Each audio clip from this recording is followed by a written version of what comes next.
जय हिंद सभी को। Welcome to KNS brain channel. कैसे हैं आप सभी? आशा करते हैं अच्छे होंगे।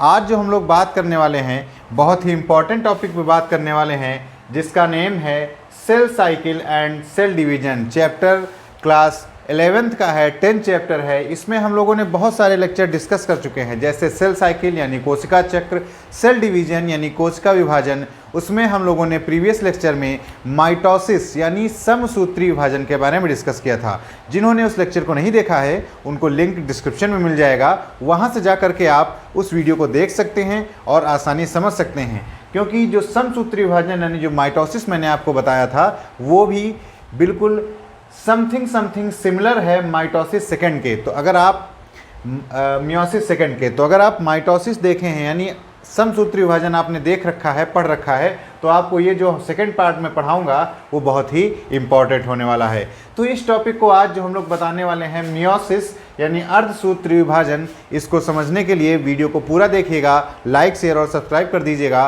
क्योंकि आज जो वीडियो में बताऊंगा ये बहुत ही इम्पॉर्टेंट लेक्चर है। नीट का एग्ज़ाम हो, मेडिकल का एग्ज़ाम हो, कोई भी बोर्ड हो, बहुत बार इस टॉपिक से क्वेश्चंस पूछे गए हैं।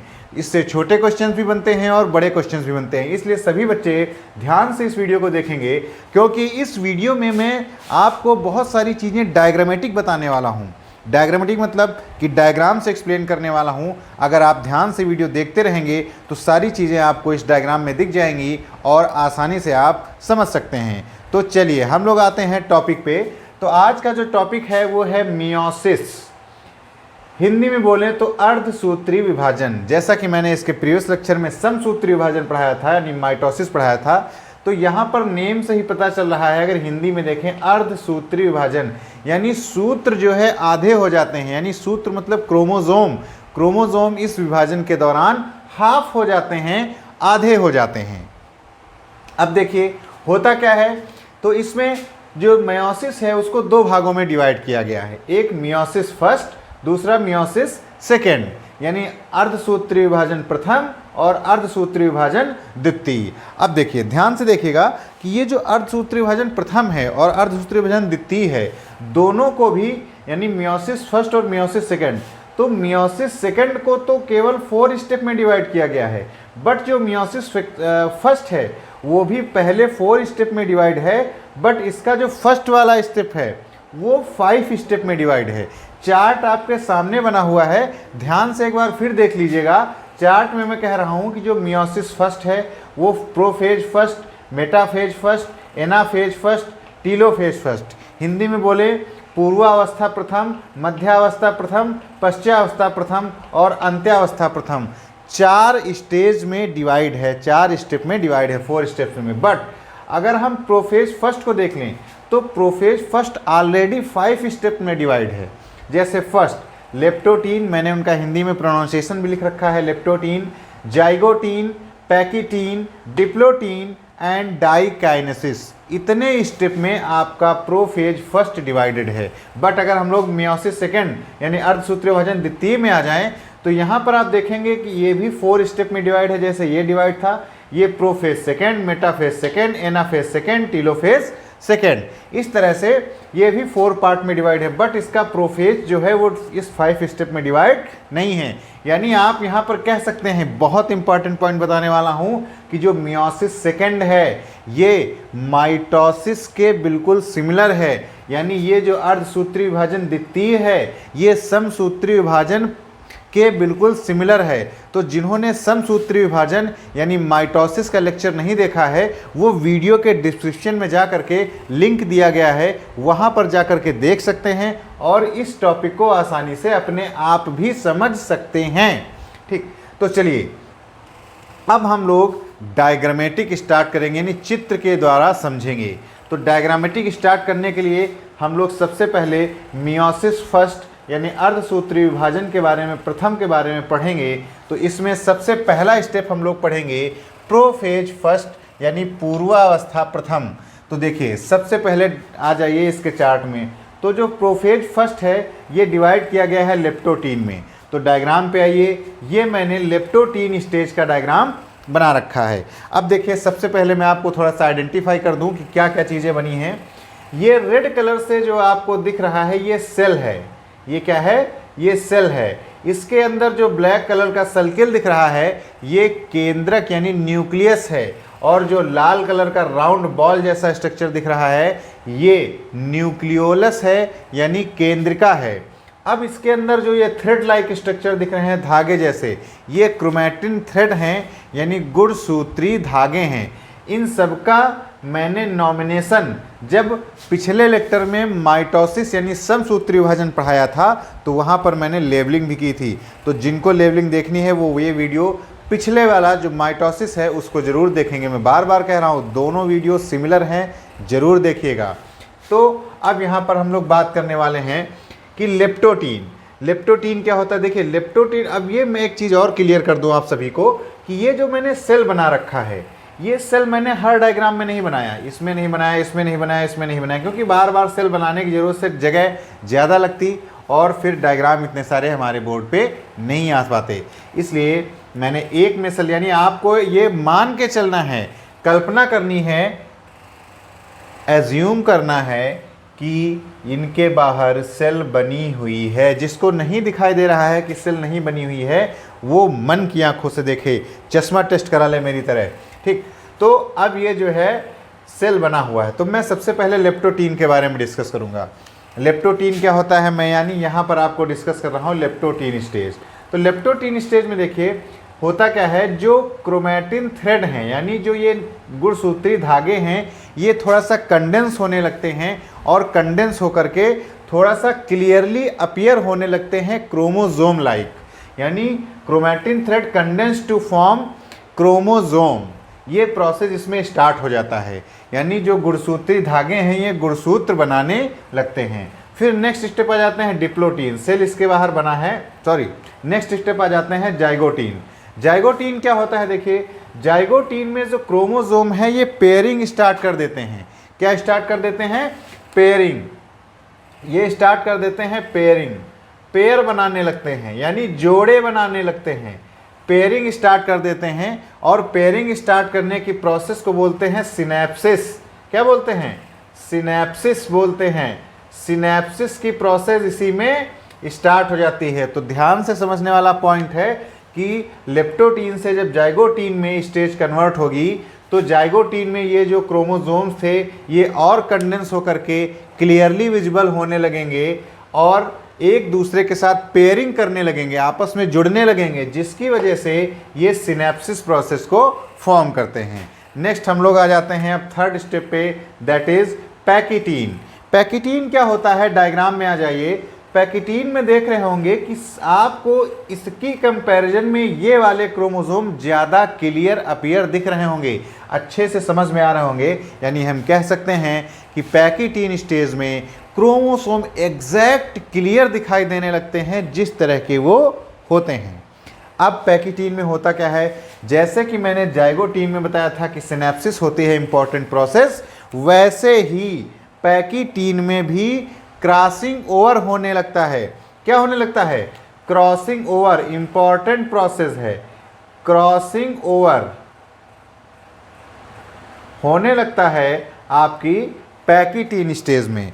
अब क्रॉसिंग ओवर क्या होता है, देखिए इसमें क्या होता है, ये जो क्रोमोसोम्स हैं ये पेयरिंग मैंने पहले बताया स्टार्ट हो लेती है। तो पेयरिंग के बाद जब ये आपस में इस तरह से पेयर हो जाते हैं, ठीक, तो इस तरह से पेयर हो जाते हैं तो पेयरिंग के बाद इनको बोलते हैं होमोलॉगस क्रोमोसोम। क्या बोलते हैं, होमोलॉगस। तो देख रहे हैं ये एक पेयर, ये एक पेयर, ये एक पेयर, 3 पेयर आपको दिखाई दे रहे होंगे। तो ये सारे पेयर कहलाते हैं होमोलॉगस क्रोमोसोम, ठीक। तो यानी इसमें क्रॉसिंग ओवर होने लगती है और क्रॉसिंग ओवर के दौरान जब ये आपस में पेयरिंग करते हैं तो इनका कुछ पार्ट, जैसे ये दोनों जुड़े तो इसका कुछ पार्ट इसके साथ, इसका कुछ पार्ट इसके साथ एक्सचेंज होता है, यानी इनके क्रोमोसोम के पार्ट एक दूसरे से एक्सचेंज हो जाते हैं इसमें। तो ये पैकिटीन में आपकी क्रॉसिंग ओवर हो गई। नेक्स्ट स्टेज आती है आपकी डिप्लोटीन। नेक्स्ट स्टेज आती है डिप्लोटीन। तो डिप्लोटीन में देखिए क्या होता है कि ये क्रोमोसोम आप देख रहे होंगे अलग होने लगते हैं, थोड़ा सा सेपरेट होने लगते हैं एक दूसरे से, बट लेकिन ये एक प्लेस से अटैच भी रहते हैं, ठीक, एक प्लेस से अटैच रहते हैं और जिस प्लेस से अटैच रहते हैं उसको बोलते हैं काइजमेटा। क्या बोलते हैं, काइजमेटा। यानी डिप्लोटीन स्टेज में क्रोमोसोम अनपेयरिंग स्टार्ट कर देते हैं, बट एक प्लेस से जुड़े रहते हैं जिसे काइज़मेटा बोलते हैं। अब जो सबसे लास्ट स्टेप आ जाता है डाइकाइनेसिस। डाइकाइनेसिस क्या होता है? डाइकाइनेसिस में, ठीक, ये प्रोफेज का लास्ट स्टेप है। इसमें होता क्या है देख रहे होंगे, ये न्यूक्लियर मेम्ब्रेन थी, मैंने पहले बता रखा था न्यूक्लियस था, न्यूक्लियस की न्यूक्लियर मेम्ब्रेन थी, ये न्यूक्लियोलस था। दोनों इसमें आपको नहीं दिख रहे होंगे। क्यों नहीं दिख रहे हैं? क्योंकि न्यूक्लियस मेम्ब्रेन यानी न्यूक्लियर मेम्ब्रेन, केंद्रिक कला और केंद्रिका यानी न्यूक्लियोलस, दोनों इसमें डीजनरेट होने लगते हैं, दोनों डिस्ट्रॉय हो जाते हैं। ठीक, तो इस तरह से आपकी ये जो पूरी प्रोफेज स्टेज थी वो मैंने कंप्लीट कर दी है। अब हम लोग जो नेक्स्ट स्टेप की तरफ बढ़ेंगे वो है मेटाफेज फर्स्ट। अब मेटाफेज फर्स्ट के लिए इस डायग्राम पे आ जाते हैं। तो जैसा कि मैंने आपको माइटोसिस के दौरान भी बताया था कि मेटाफेज में क्रोमोसोम क्या होते हैं, मिडिल में कलेक्ट होने लगते हैं, बिल्कुल सेल के मिडिल में, और स्पिंडल फाइबर का फॉर्मेशन हो जाता है, यानी कोशिकीय तंतुओं का निर्माण हो जाता है। तो यहाँ पर भी देखिए, ये जो क्रोमोसोम्स थे यानी गुणसूत्र थे, ये मिडिल में अरेंज हो जाते हैं और स्पिंडल फाइबर फॉर्म हो जाते हैं, यानी कोशिकीय तंतु फॉर्म हो जाते हैं, जो जिसके द्वारा ये क्रोमोसोम एक दूसरे के द्वारा जुड़ जाते हैं, यानी इनमें दो पोल उत्पन्न हो जाते हैं, दो ध्रुव उत्पन्न हो जाते हैं, एक ये ध्रुव एक ये ध्रुव उत्पन्न हो जाते हैं, दो पोल उत्पन्न हो जाते हैं। अब नेक्स्ट हम लोग बात करेंगे जो थर्ड स्टेप है एनाफेज फर्स्ट। थर्ड स्टेप की बात करेंगे एनाफेज फर्स्ट। तो देखिए एनाफेज फर्स्ट में क्या होता है कि इन क्रोमोसोमों में रिपल्सन होने लगता है। यहाँ पर देख रहे हैं दो हैं पेयर में, एक ये जो दो पेयर हैं इनमें रिपल्सन होने लगेगा। यहाँ पर ये और ये इधर की ओर जाने लगेंगे और ये इधर की ओर, यानी एक दूसरे के अपोजिट रिपल्सन होने लगेगा, जिस वजह से ये क्रोमोसोम जो गुणसूत्र हैं अपोजिट पोल पर यानी विपरीत ध्रुव की ओर मूव कर जाएंगे, विपरीत ध्रुव की ओर चले जाते हैं। अब ये मिडिल में ना होकर के विपरीत ध्रुवों की ओर चले गए हैं। अब हम लोग जो लास्ट स्टेप पढ़ेंगे, लास्ट स्टेप है हमारा टीलोफेज। लास्ट स्टेप को बोलेंगे टीलोफेज, यानी हिंदी में बोलते हैं अंत्यावस्था। तो इसके लिए इस डायग्राम में आएंगे, यहाँ पर देखेंगे कि होगा क्या कि अभी तक जो मैंने यहाँ पे बताया था कि जो न्यूक्लियर मेम्ब्रेन न्यूक्लियोलस डीजनरेट हो गया था, तो यहाँ पर ये डीजनरेट ना होकर के रीजनरेट हो जाता है, यानी फिर से बनने लगता है केंद्रक कला यानी न्यूक्लियर मेम्ब्रेन, और न्यूक्लियोलस फॉर्म हो जाता है और न्यूक्लियस दो पार्टों में डिवाइड हो जाता है। एक इसके तरफ लेयर बन जाएगी और इसके चारों तरफ न्यूक्लियर मेम्ब्रेन, और दो न्यूक्लियस फॉर्म हो जाएंगे। किस स्टेज में? टीलोफेज स्टेज में। जैसा कि मैंने माइटोसिस में बताया था साइटोकाइनेसिस होती थी, वैसे यहाँ पर भी साइटोकाइनेसिस होगी और दो सेल्स आपकी फॉर्म हो जाएंगी। ठीक, दो कोशिकाएं आपकी फॉर्म हो जाएंगी। तो अभी तक जो मैंने कंप्लीट किया स्टेप, वो हमारा स्टेप था मियोसिस फर्स्ट, यानी अर्धसूत्री विभाजन प्रथम। अभी एक स्टेप और बाकी रह गया है, मियोसिस सेकेंड, और उस स्टेप को कंप्लीट करने के लिए मैं आपको थोड़ा सा इसमें चेंज करके दिखाऊंगा। क्या चेंज होगा, ध्यान से देखिएगा। चेंज के लिए आपको ये सारे स्टेप भूल जाने हैं, क्योंकि मियोसिस सेकेंड में ये कोई भी स्टेप नहीं होता है। तो मैं ये सबसे पहले सारे स्टेप मिस कर देता हूं ताकि आपको कोई कंफ्यूजन ना रहे।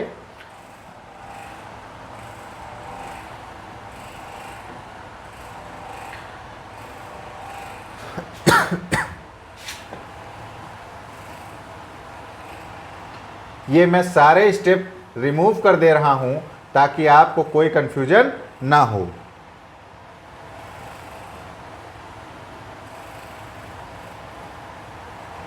ये जो मैंने पहले भी आपको बता रखा है कि ये जो मैं मियोसिस सेकेंड बताने वाला हूं आपको, मियोसिस सेकेंड यानी अर्धसूत्री विभाजन द्वितीय, ये बिल्कुल सिमिलर होगा। किसके जैसा सिमिलर होगा? ये बिल्कुल सिमिलर होगा माइटोसिस के जैसा, यानी समसूत्री विभाजन जैसा ही होगा। तो जिसने समसूत्री विभाजन पढ़ रखा है उसको सेकंड को एक्सप्लेन करने में कोई प्रॉब्लम नहीं होगी। इसमें भी होगा क्या, सबसे पहले प्रोफेज सेकंड आएगा। ये मैंने एक सेल बना रखी है, ठीक, सेल के अंदर ये न्यूक्लियस बना रखा है, ठीक, न्यूक्लियस के अंदर ये क्रोमैटिन थ्रेड बना रखा है, क्रोमैटिन थ्रेड और न्यूक्लियोलस बना रखा है। ठीक, ये क्या है? न्यूक्लियोलस है, समझ गए, यानी केंद्रिका है। ठीक, ये केंद्रक, ये कोशिका। अब देखिए ये आपका प्रोफेज सेकंड है। प्रोफेज सेकंड में होगा क्या कि न्यूक्लियर मेम्ब्रेन डीजनरेट होने लगेगी। देख रहे हैं न्यूक्लियर मेम्ब्रेन डीजनरेट हो गई है, और ये जो केंद्रिका है ये भी डीजनरेट होने लगेगी, यानी ये भी समाप्त हो जाएगी। और ये जो क्रोमोसोम हैं ये कंडेंस हो जाएंगे, बहुत ज़्यादा इकट्ठा हो जाएंगे एक पास, और उभर करके क्रोमोसोम का स्ट्रक्चर यानी गुणसूत्र का स्ट्रक्चर फॉर्म कर देंगे। इस तरह से ये गुणसूत्र का स्ट्रक्चर बनाने लगेंगे। अब आ जाते हैं हम लोग प्रोफेज फर्स्ट सेकंड के बाद मेटाफेज सेकंड यानी मध्यावस्था द्वितीय। तो अब यहाँ पर आप इसको चेंज कर देंगे, ये मेटाफेज सेकंड, ये एनाफेज सेकंड हो जाएगा, और ये लास्ट आपका टीलोफेज सेकंड हो जाएगा। तो मेटाफेज सेकंड में फिर वैसे ही सारे क्रोमोसोम एक दूसरे के मिडिल प्लेट पर आ जाएंगे और अपोजिट पोल डेवलप हो जाएंगे। फिर एनाफेज में क्या हो जाएगा कि इनमें रिपल्सन होने लगेगा, यानी विपरीत ध्रुवों पर मूव कर जाएंगे, और फिर से इसमें न्यूक्लियस फॉर्म हो जाएगा। ठीक, और इस तरह से सेल डिवाइड होकर के दो नई कोशिकाओं का निर्माण कर देंगी। यानी आपने देखा होगा इसमें दो बार, कितनी बार, इसमें दो बार दो कोशिकाएं बनी है। जब मियोसिस फर्स्ट मैंने कंप्लीट किया था तब भी 2 कोशिकाएं बनी थी, 2 सेल्स बनी थी, और जब मियोसिस सेकंड कंप्लीट किया तब भी 2 कोशिकाएं यानी 2 सेल्स फॉर्म हुई। यानी आप कह सकते हैं इसमें कि इसमें टोटल 4 सेल्स बनती हैं, और इसी वजह से नंबर ऑफ क्रोमोसोम क्या हो जाते हैं, हाफ हो जाते हैं। तो आशा करते हैं सभी को मियोसिस समझ में आया होगा। फिर भी जिसको समझ में नहीं आया है वो हमें कमेंट करके पूछ सकता है, मुझे व्हाट्सएप कर सकता है, और इसके बाद मैं एक नेक्स्ट वीडियो बनाऊंगा जो मोस्ट इम्पॉर्टेंट वीडियो है। वो वीडियो होगी डिफरेंसेस पे, कि मियोसिस और माइटोसिस में क्या डिफरेंसेस हैं, क्या अंतर है दोनों में। उसका लिंक भी आपको डिस्क्रिप्शन में मिल जाएगा। Okay, thank you class.